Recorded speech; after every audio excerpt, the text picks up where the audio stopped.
Hello বন্ধুরা, আপনাদের সবাইকে মিটমিরা চ্যানেলে স্বাগতম জানাই।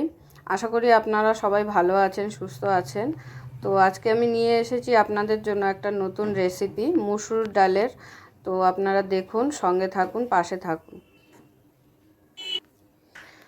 তো দেখতেই পাচ্ছেন আমি মিক্সির মধ্যে মুসুর ডালটা নিয়ে নিয়েছি। 2 কাপ মুসুর ডাল ভিজিয়ে রেখেছিলাম। তো এটাকে এখন আমি ব্লেন্ড করব। তো এই দেখুন আমার ব্লেন্ড করা হয়ে গেছে মুসুর ডালটা। এবার আমি এটাকে বাটিতে ঢেলে নেব।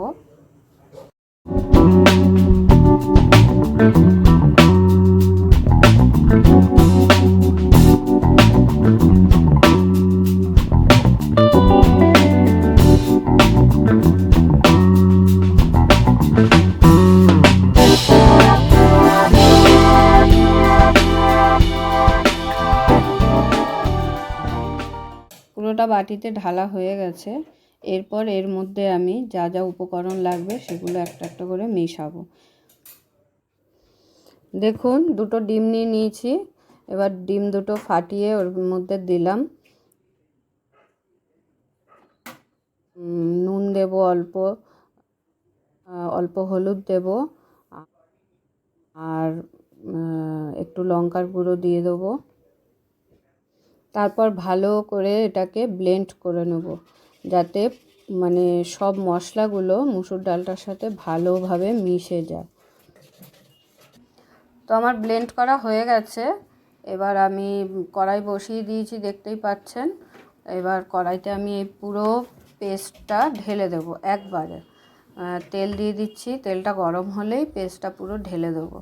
ঢেলে দিয়ে এটাকে হালকা নিভা আঁচে মানে ঢাকা দিয়ে রাখবো কিছুক্ষণ, যাতে ওটা ভালোভাবে ভেতরটা সেদ্ধ হয়ে যায়। তো দেখতেই পাচ্ছেন আমার ওটা রেডি হয়ে গেছে।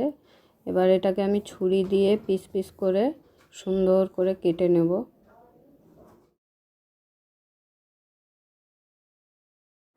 তো দেখতেই পাচ্ছেন আমার পিস পিস করে কাটা হয়ে গেছে। এবার আমি কড়াই বসিয়ে দিলাম। পাশে আমার ভাত বসানো ছিল, ভাতটা নামিয়ে নেব, কারণ ভাত আমার হয়ে গেছিলো।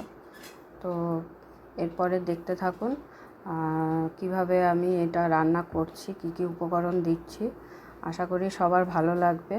আপনারা দেখতে থাকুন ভিডিওটা, আর সঙ্গে থাকবেন, পাশে থাকবেন। অবশ্যই সবাই ভিডিওটা দেখবেন, আর সবার যদি ভালো লাগে প্লিজ সবাই মিটমিরা চ্যানেলটাকে সাবস্ক্রাইব করে দেবেন, আর একটা করে লাইক কমেন্ট শেয়ার করে দেবেন। আশা করি আপনাদের সবার ভালোই লাগবে। তো আপনারা নিজেরাও বাড়িতে ট্রাই করতে পারেন, করে দেখবেন। আশা করি সবার রেসিপিটা ভালোই লাগবে।